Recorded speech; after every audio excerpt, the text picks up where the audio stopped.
4/7, thanks for tuning in to Morning Live. This week, the Minister of Basic Education announced that learners will only be taught and assessed on 70% of the 2020 curriculum and that the remaining 30% will be phased into the 2021-2022 school years. Now, the Minister also said that it will take up to at least 3 years in some instances for learners to catch up on the schoolwork that they had lost this year.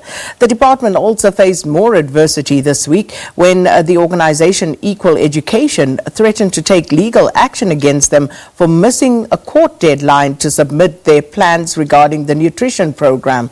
And also earlier this week, a Minister of Basic Education said that the department is recruiting 10,000 student teachers to substitute educators who cannot report for duty due to the coronavirus. And joining us now to give us an update on these recent developments is Department of Basic Education spokesperson Mhlanga. Thanks for your time and welcome to Morning Live, Mr. Mhlanga. Yeah, good morning, Sakina. Thank you so much for having us again. Mr. Mhlanga, let's start with the department missing the court deadline to submit plans for the nutrition program. What happened?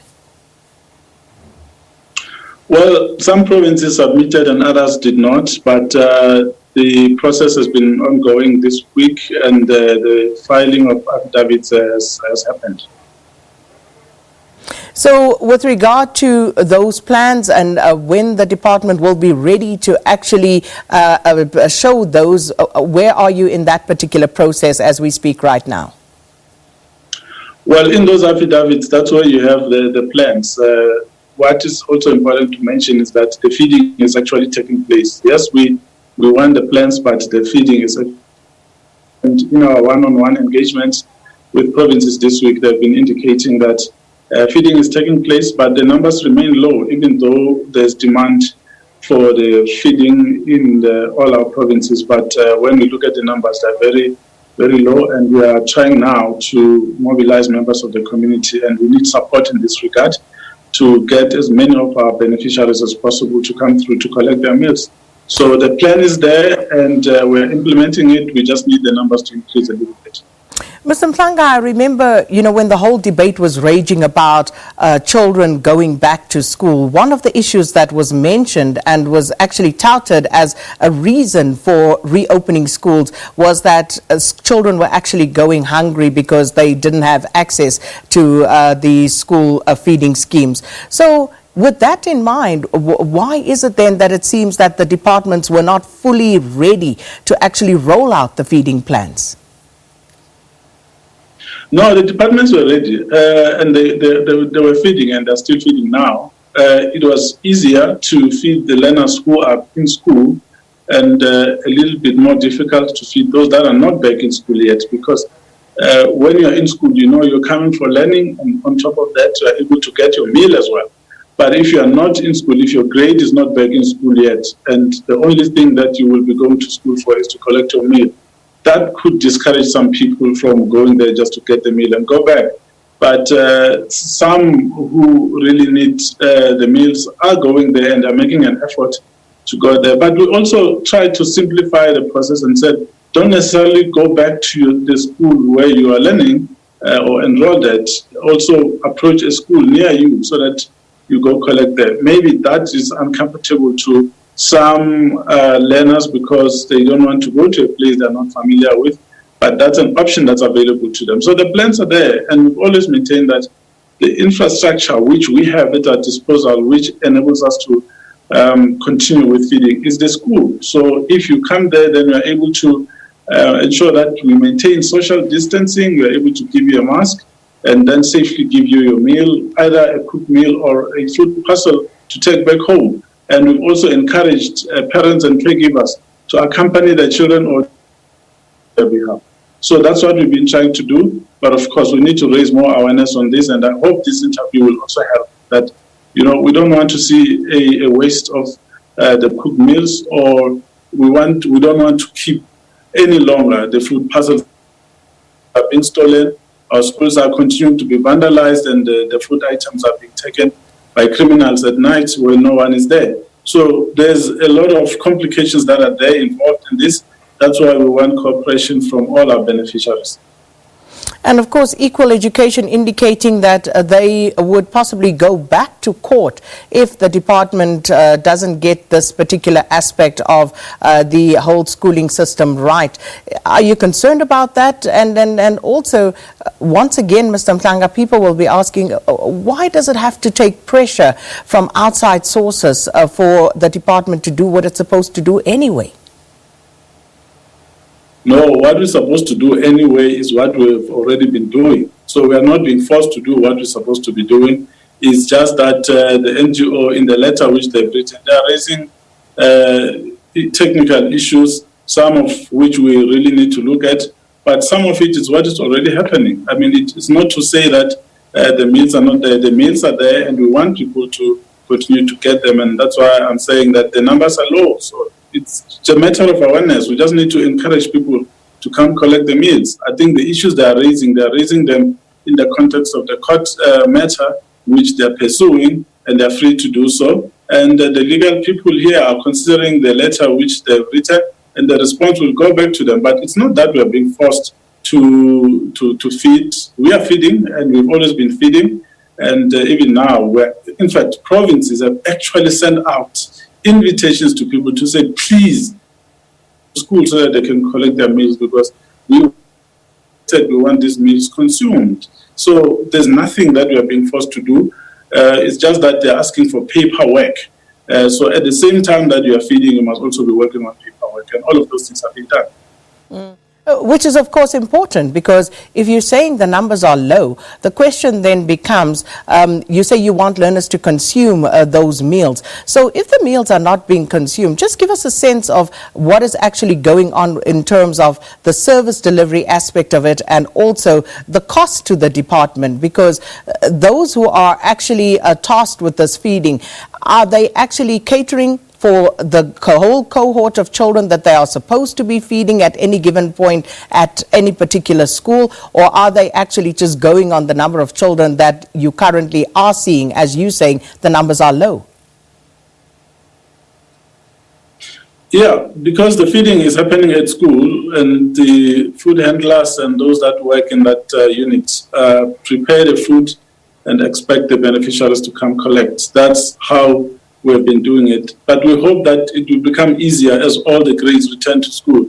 According to the new directions released a few days ago, they indicate that by the end of August, all grades will be back in school, which means all the beneficiaries should now be in a position to easily collect their meals and get their food parcels, because the only way that we are able to efficiently provide for our beneficiaries is when they're in school. So we believe with the return of all the grades back to school, we'll then be in a better position to communicate with them and invite them and their parents and guardians to come through to take advantage of the meals and the parcels that are there for them. As I said, if we keep it there any longer than it should, some of it perishable, it becomes a waste. So we don't want to do that. We want to avoid it as much as possible. That's why to us it's important to keep schools open so that we're able to continue with the administration of this school nutrition program. Well, let's just quickly move on to that issue of educators who are not attending class at the moment because of COVID-19 and comorbidities. So we understand a number of them are staying away, and the department is on a recruitment drive for 10,000 student teachers to actually come in as substitutes. Please talk to us. How many teachers are actually unavailable as a result of COVID-19 fears and comorbidities?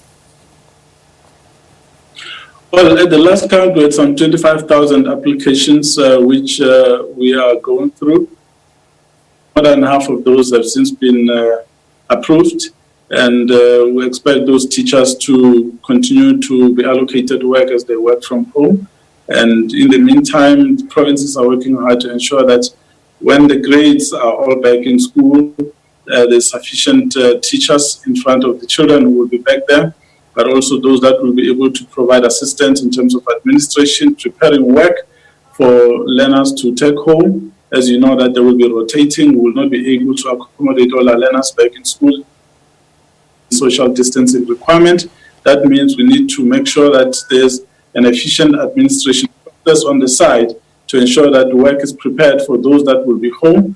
And when they come back, that too should be processed to make sure that the work at home has been done and marking takes place. Basically, it will be that type of process. Some come in at the front, but for that to be able to happen efficiently, you need staff to work collaboratively, ensuring that there's a smooth system that enables learning and continue without further disruption.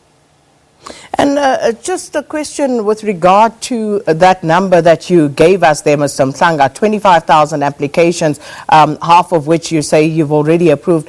That's not an insignificant number of teachers. So how many of those teachers, are you able to give us a percentage expression of how many of those teachers are actually over the age of 60?